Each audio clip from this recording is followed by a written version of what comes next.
1971 সালের মার্চের শেষ দিকে স্বাধীনতার ঘোষণা জিয়াউর রহমানই দিয়েছেন, এ নিয়ে কোনো বিতর্ক নেই। বিতর্কটা হলো শহীদ জিয়া নিজ থেকে দিয়েছেন নাকি কারো পক্ষে দিয়েছেন। যেভাবেই তিনি দিয়ে থাকেন, তিনি যে স্বাধীনতার আসল ঘোষক এটা একদমই স্পষ্ট। আপনি যদি জিয়ার সৈনিক হন তাহলে আপনি বলবেন জিয়া স্বাধীনতার ঘোষণা দিয়েছেন, আর আপনি যদি মুজিব সেনা হয়ে থাকেন তাহলে নিশ্চয়ই বলবেন জিয়া স্বাধীনতার ঘোষণা দিয়েছেন, তবে সেটা শেখ মুজিবের পক্ষে দিয়েছেন। আসলে দুই পক্ষের বক্তব্যই সত্য। ঘোষণাটা জিয়াউর রহমানই দিয়েছেন, শেখ মুজিব দেননি। শেখ মুজিব যদি স্বাধীনতার ঘোষণা দিয়েই থাকতেন সেটা এতদিন ধরে অজানা থাকতো না।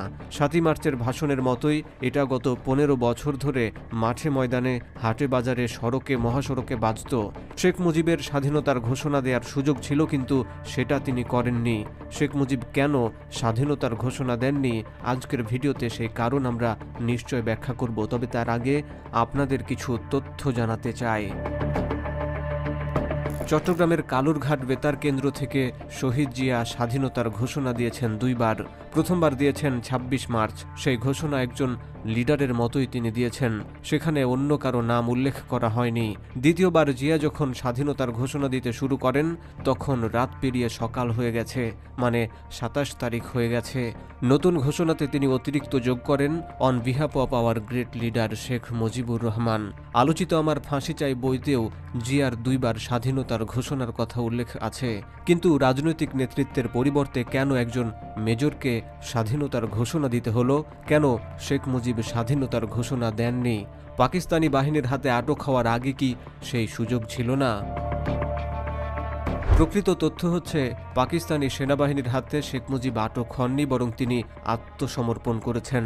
71-এর 25 মার্চের যে রাতে পাক বাহিনী ঢাকায় অপারেশন সার্চলাইট শুরু করেছিল, সেই ভয়াল কাল রাতে শেখ মুজিবকে নিয়ে পালিয়ে যাওয়ার ইচ্ছা ছিল তাজউদ্দিন আহমেদের। তাজউদ্দিন আহমেদের পরিকল্পনা ছিল শেখ মুজিব স্বাধীনতার ঘোষণা দেবেন, তারপর তারা আন্ডারগ্রাউন্ডে চলে যাবেন, সেখান থেকে মুক্তিযুদ্ধ পরিচালনা করবেন। কিন্তু শেখ মুজিব তাকে হতাশ করেন। তিনি স্বাধীনতার ঘোষণা তো দিলেনই না, এমনকি পাক বাহিনীর কাছে ধরা দেওয়ার সিদ্ধান্ত নেন।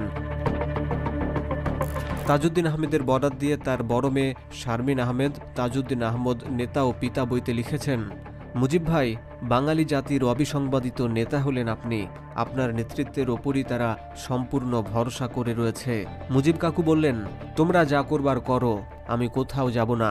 শারমিন তার বইতে লিখেছেন, পূর্ব পরিকল্পনা অনুযায়ী আব্বু স্বাধীনতার ঘোষণা নিয়ে এসেছিলেন এবং টেপ রেকর্ডারও নিয়ে এসেছিলেন। টেপে বিবৃতি দিতে বা স্বাধীনতার ঘোষণায় স্বাক্ষর প্রদানে মুজিব কাকু অস্বীকৃতি জানান। মুজিব কাকু বলেছিলেন,